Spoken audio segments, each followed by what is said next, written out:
All right, so we're back and we're going to cover section 5.2. And so get your slides going or get your handout that you have for 5.2 and we'll talk here. Got some interesting data too. So in section 5.2, we're going to be focused on the confidence interval. Okay, so last time in 5.1, we were normalizing curves and producing z-scores and taking data that wasn't normal and making it normal. There's a video here. I encourage you to watch it. It's kind of interesting. And it talks about the waggle dance of a honeybee. And evidently what happens is that we have these scout bees. And scout bees go out to investigate a new home or food source for the group. And they communicate this back to their bee population. And they do this in such a manner as referred to as the waggle dance. Okay? Their butt shake, if you will. Kind of like when you go home and you see your dog. If you have a dog, you know that rear end could just get flying all over the place there. So these scientists took bees to an island with only two possible options for nesting. One was a very high quality, and one was a very low quality. So we had two places where these bees could land, and one was not very good, and one was really good. Okay. They recorded the following.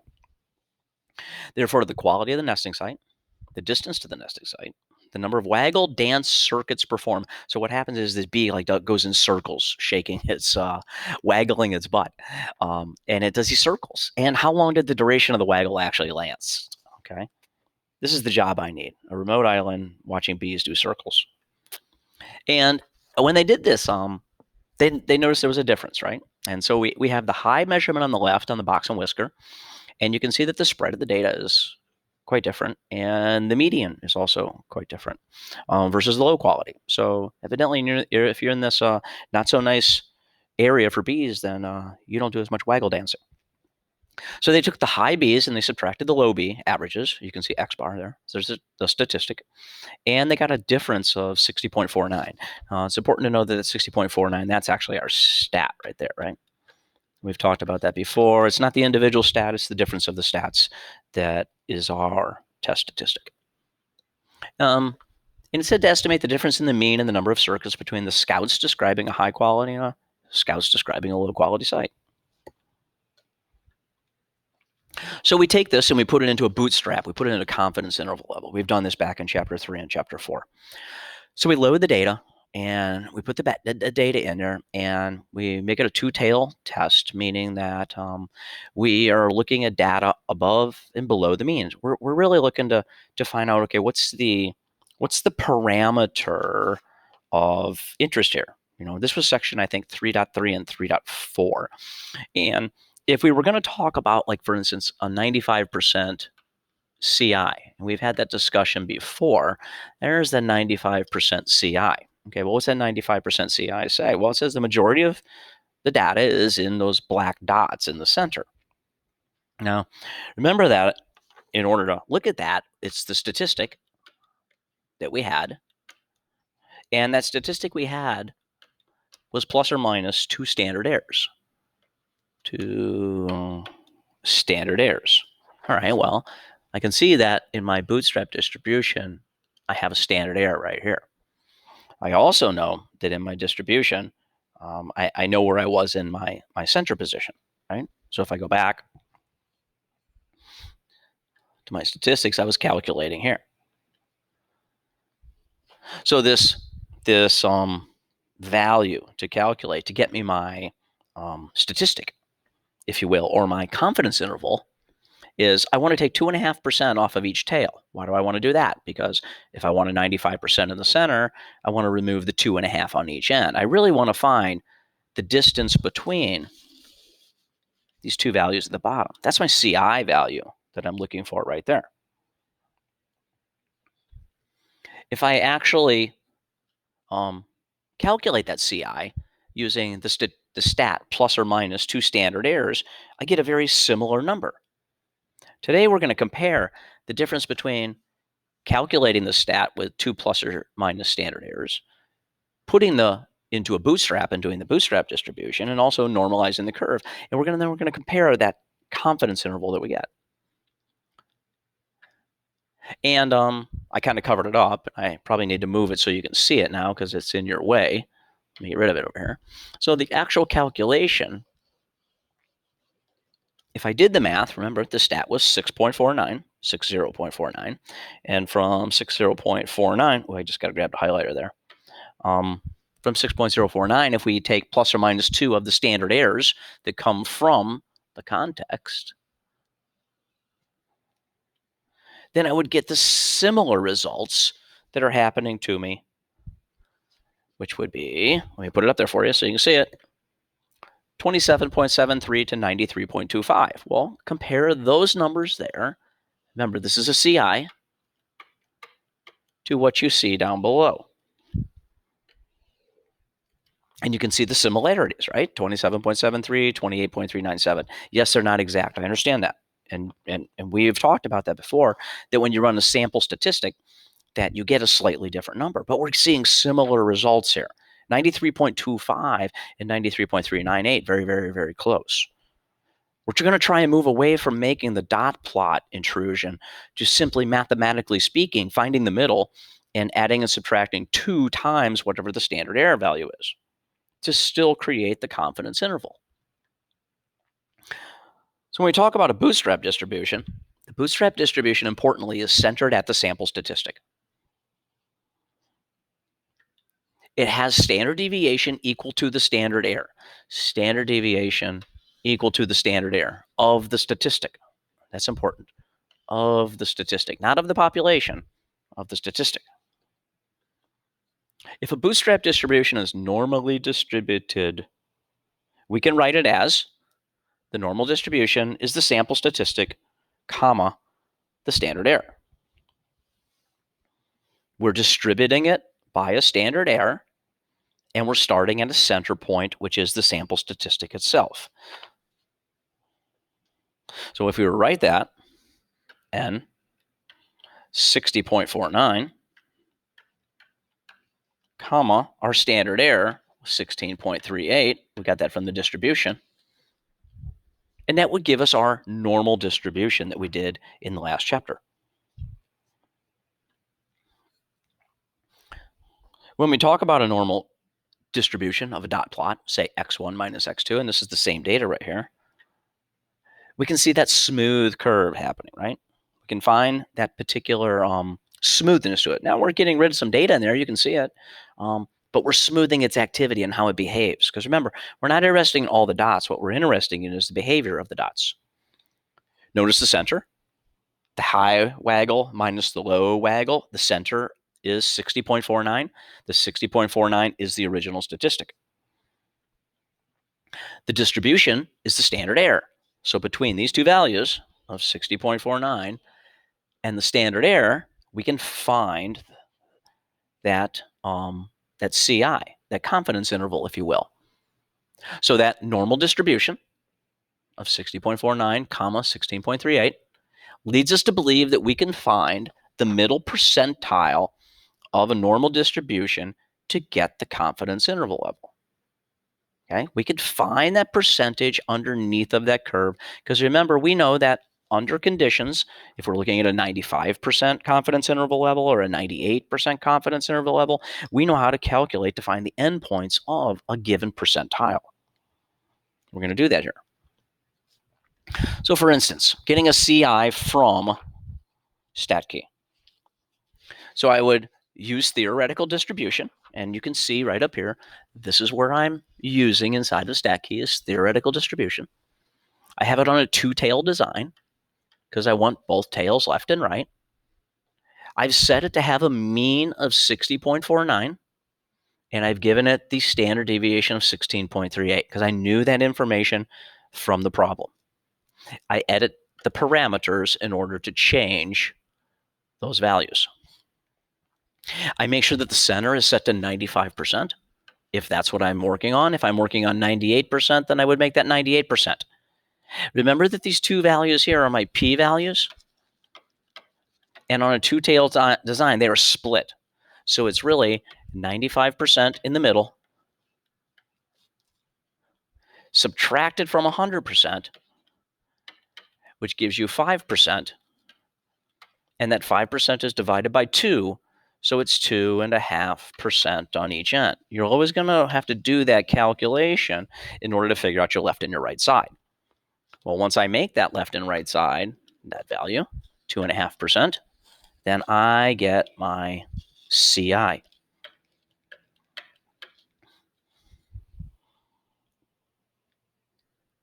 StatKey will find the CI for me, given I know the mean, the standard deviation, and I change the parameters of what the area or what the CI is.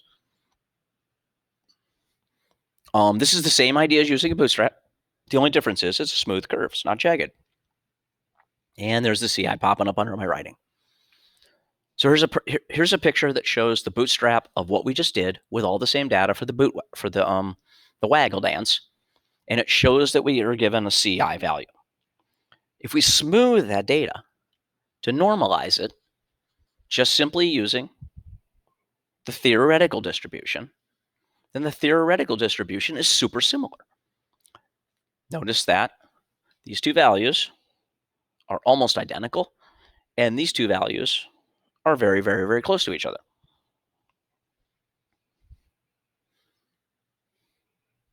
Both of these incur a 95% CI, and not all questions are a 95% CI. So let's talk about this percentage of this confidence interval level. A percentage of a confidence interval level moves a certain number of z-scores away from a mu value of 0. The percentile under. The end tails are 1/2 of 100 minus the p% under the curve.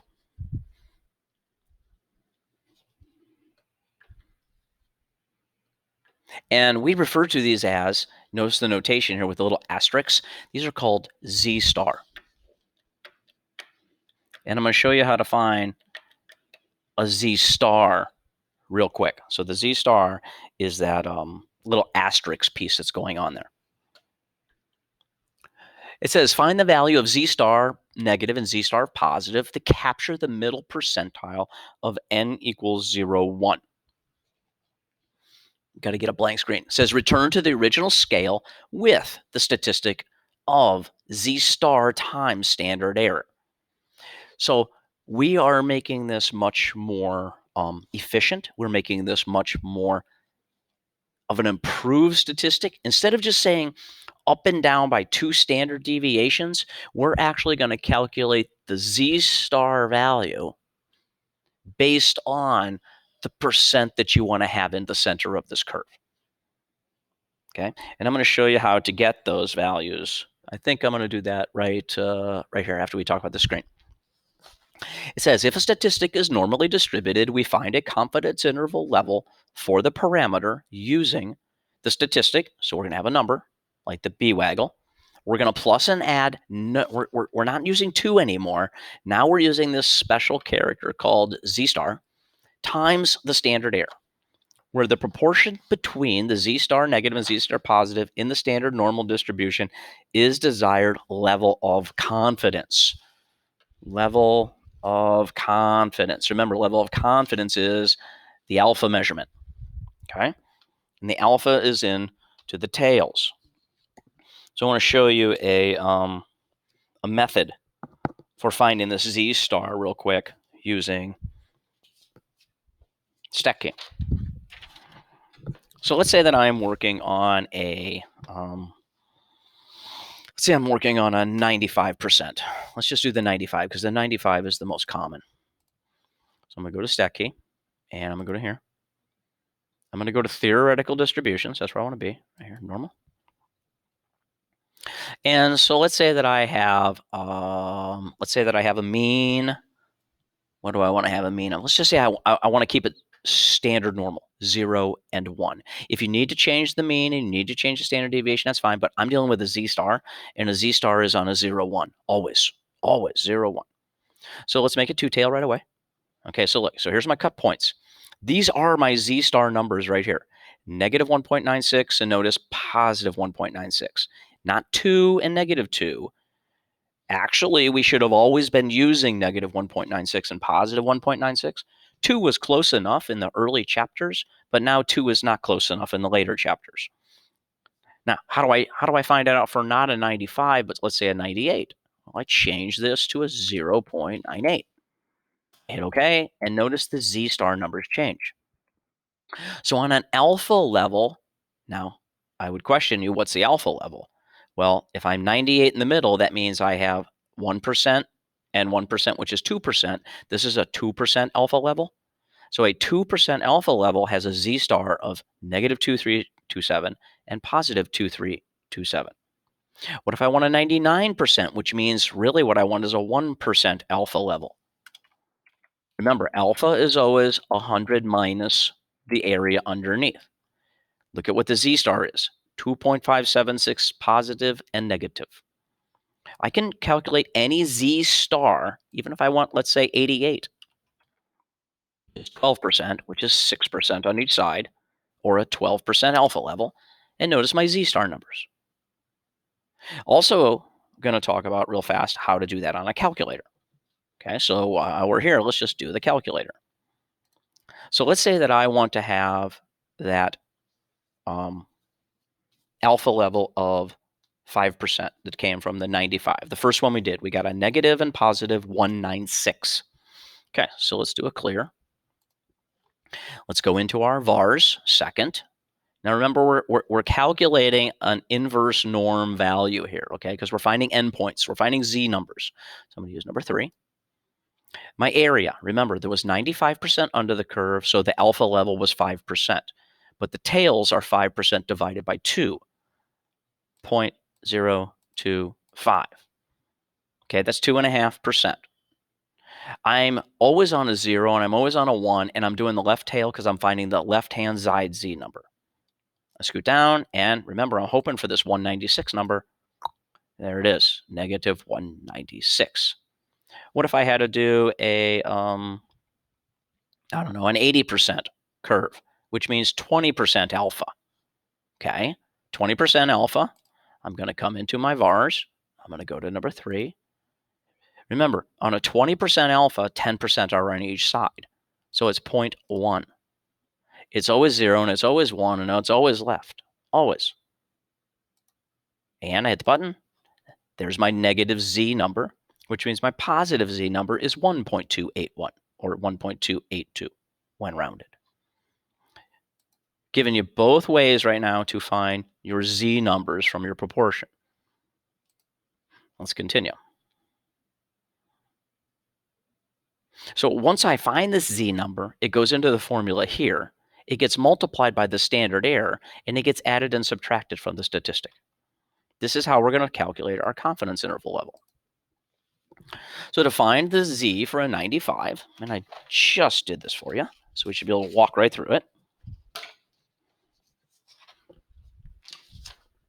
We go to the computer, we find that 95%, and we let it give us those Z values. Remember, those Z star numbers are here and here.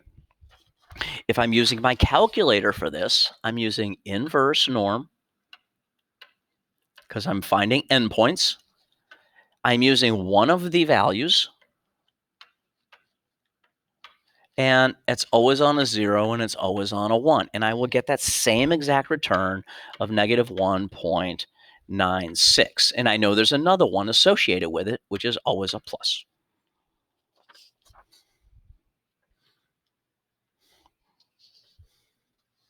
Biggest thing I have to tell you is to make sure that you're getting your tail split twice for your Z values. Okay? It says, if we're going to use a statistic and we're going to add and subtract Z star times the standard error to get to 95% CI for the honey waggle dance.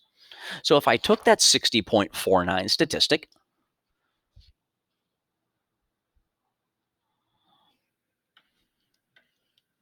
there's my number. I went and I computed that Z star number. So that's me in the calculator going to find that 1.96 And just showed you how to do that in 2 different ways. And then I multiplied that by the 16.38, which was my standard error. Remember? So if I did that mathematics, I'm going to get 27.73, and I'm going to get 93.25. What are these? These are my confidence interval level. I'm expecting my data, 95% of my data, to fall between those 2 values.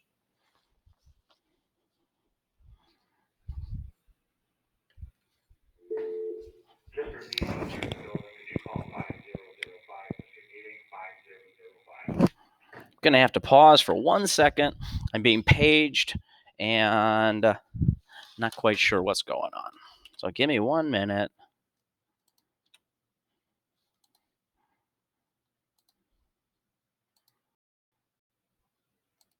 All right. Sorry, had a little bit of a deal. I had a handle there, and I'm back with you. So let's go back to where we were here. Oh boy. Yeah, okay. And we were here. I got to pick out where we were.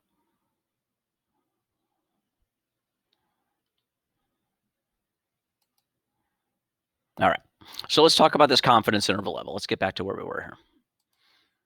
All right, so I'm going to pick it up a little bit backwards so that I can just make sure I cover everything.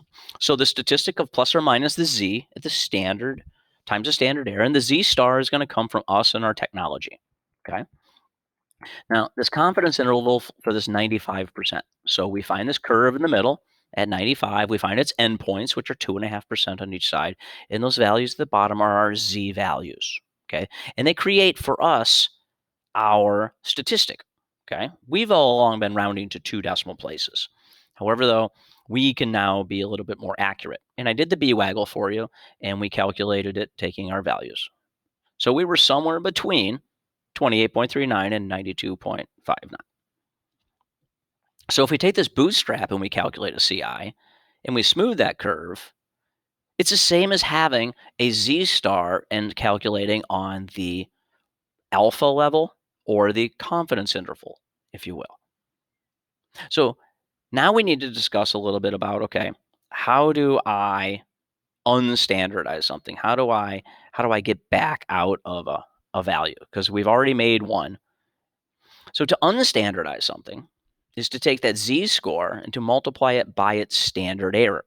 Okay, notice that to unstandardize something is to take the z-star value, multiply it by the standard error, and then add it to its statistic. Here's the statistic, the Waggle. Here's the z-star. Let's say we started with a z-star. We didn't start over here. We started with a z-star. And we multiplied it by what we know is the standard error. We have to have that measurement, and it takes us back to the original 28 and 92 right over here. But we're going to be able to go back and forth in either direction here in the remaining part of this chapter. This is equivalent to 95%. This is equivalent to 95%. And this is equivalent to 95%. So here's a nice statement for you to have under your knowledge. We are 95% sure, okay, 95% sure or confident that honeybees do between 28 and 93 more circuits of their waggle dance on average for high as opposed to low quality nesting. Okay, we are 95% confident. Now, if we change that CI to another statistical value in the center curve, say 98, then we replace that with 98% confident. We're using our confidence level in order to make a statement about where we believe the parameter falls between, the true parameter. So let's do a question. So it says that for an N01 distribution, what are the endpoints of a 95%? Okay, so you would take your calculator, and in your calculator, or you would use stat key, one of the two, but I would use inverse norm. Inverse norm. Remember that the tail that we want to have for a 95 is going to have a 2.5% on the left-hand side. And you can put a 0 and a 1 in there, but you really don't need it. And you hit the buttons and boom, it pops out for you a negative 1.96. And you know that there's going to be a positive 1.96. What would we do for an 88%? Okay, well, in an 88%, think about this. Here's the curve at 88%. That means there's 12% left over. That means there's 6% on each side. We just have to get this negative z star, and once we get the negative z, we'll have the positive z. So we're going to use an inverse norm, but this time that inverse norm is going to be based on that 6% value. So I'm going to calculate an inverse norm at 0.06, and when I get that return on 0.06, I'm going to get a z star plus n minus 1.55, and I think there's a 5 there too. A 94% CI. So again, I'm going to do it without a picture. So I'm going to take 100. I'm going to subtract the 94, and I'm going to divide by 2. What I'm doing here is I'm getting one side of the tail. Well, that's 6% divided by 2, which is 3%. 3% is 0.03. So that's the number that I want to inverse norm. So I'm going to inverse norm a 3% value.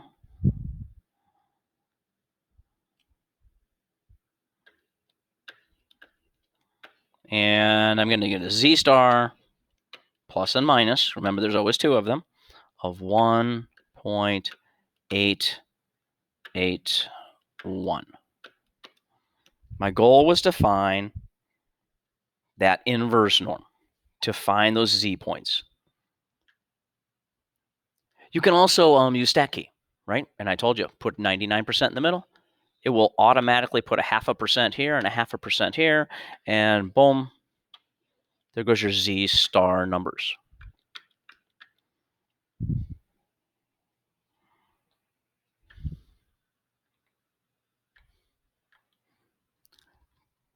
says use the statistics of plus and minus z times SE to get a 99% CI for the Honey Waggle. Okay, well, remember the Honey Waggle is 60.49, right? 60.49. I'm going to plus and minus that data point from my z star. Well, you're going to have to go calculate a z star for a 99%. And when you do a 99% z star, you're going to get 2.575. You can use stat key or you can use your calculator for that. And you're going to multiply it by the standard error, which is 16.38. If you do those calculations, oops, sorry, hit the wrong button, you're going to get somewhere between 27.73 and 93.25.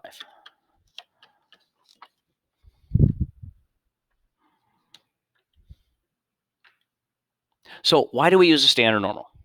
All right, well, z star is always the same regardless of the data. When you talk about a z star value is always moving to the left and the right of a 0 based on a normal distribution of n0, 1. It's more normalized, if you will. That's why we refer to it as the standard normal. These are three basic z stars, and you can copy them down and use them for your reference so you don't have to keep getting them all the time. But you do have to know how to get them when you're in a test or a quiz situation, depending on what they are. But these are the most basic standards. Remember, there's always a plus and a minus to each one of these standard I's, Z's. So let's say that we have a problem, and we've got this syntax thing. It says in March 2011, a random sample of 1,000 U.S. adults were asked, do you favor or oppose a syntax? Okay. 320 adults responded in favor, and we have a standard error of 0.15. Okay. Give a 99% CI for the proportion of all U.S. adults, so we're going back to the population, that favor. Okay, well, we have a statistic that says 320 of the 1,000 responded. So our stat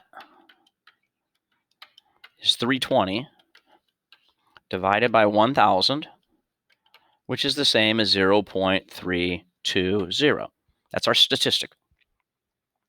If we do a z-star for a 99%, so right here, a z-star, go back and look at that formula sheet I just gave you, or actually practice it and calculate it, it's 2.575. And there's a plus and a minus always for the left and the right.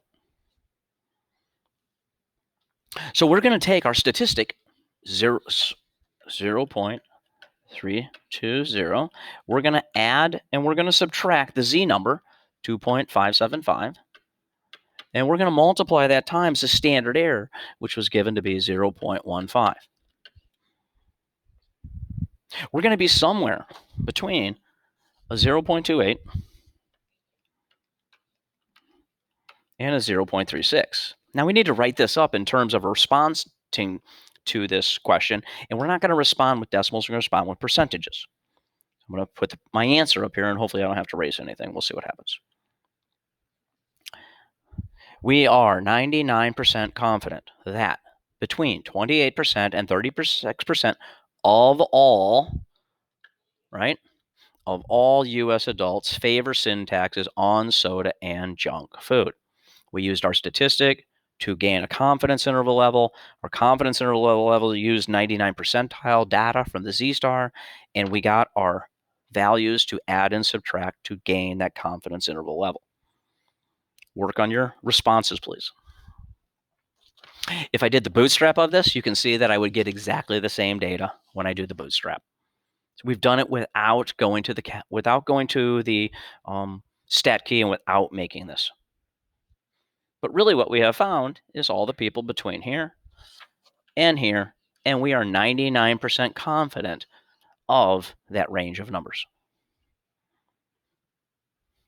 Normal distribution. Summary. A sample statistic plus or minus a z-star times the standard error will get us to our confidence interval level.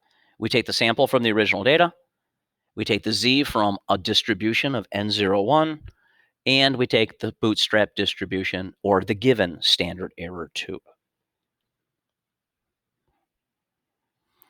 I'd encourage you to do question 17. It's good practice in Wiley. Thank you for joining me, and we'll see you on the next section.